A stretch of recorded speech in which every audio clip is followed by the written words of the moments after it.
Coherent water. One of my favourite subjects is H2O. However, today I'm going to be talking about H3O2. Coherent water as coined by Gerald Pollack. This is an absolute phenomenon. It is the fourth phase of water. So we all know the first phase of water is liquid, the second phase as solid, as ice, the third phase as gas, as steam, and the fourth phase is coherent water. It has an energetic property similar to honeycomb. It has a hexagonal shape. And why this is so important, it is way more bioavailable. Our cells can rehydrate twice as good as normally. It gives you heaps more mental clarity and overall just boosts your immunity and boosts your energy. It's an absolute phenomenon. So what is it, right? So all water in nature is alive. If you are drinking water that's from a tap in a city, it's treated with fluoride. It's actually dead water because it's always laying in these pipes and it has no energetic properties.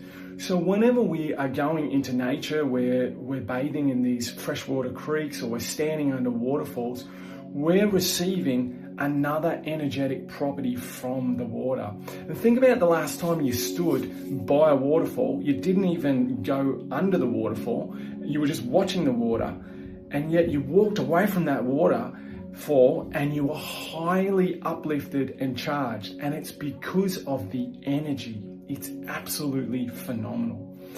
So one of the big things to understand about it is that it's all about the infrared light from the sun.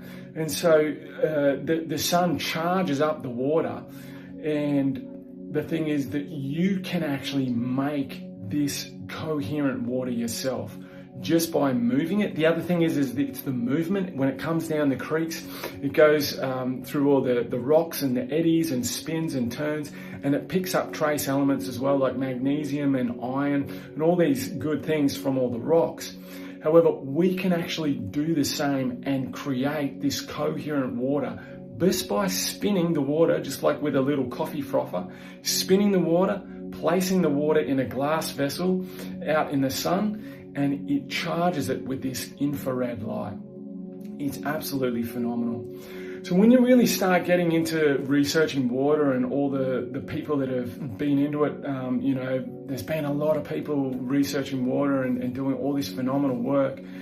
It's just mind-blowing because it gets to a point where it's just like, well, they don't actually even know what water is yet. It's still like, it's used for computers, for memory.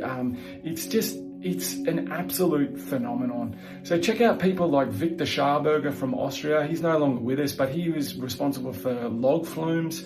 Check out Masaru Emoto from Japan. He's the one that's done all these scientific tests with praying to water, giving them good affirmations, and then taking photographs of them, and they just have these beautiful crystalline images. And check out Veda Austin from New Zealand. She's doing some extremely amazing work at the moment with spirit and even with autistic children, and just it's mind-blowing. It's hard to believe once you start listening to this stuff what's really going on. And the mainstream is not talking about this stuff. It's crazy. So yeah, check out Gerald Pollack. He's kind of like the godfather, the fourth phase of water. It's an amazing book. I highly recommend reading it. And the thing to understand is that this highly energized water that's running in the creeks and in the waterfalls in nature, it's exactly the same stuff that's in your cells. And you are 70 to 80% water. And when we come into resonance with this water, again, it's that magic that happens. It's all around us. And you feel the effects straight away. Be well always, guys, and have a great day.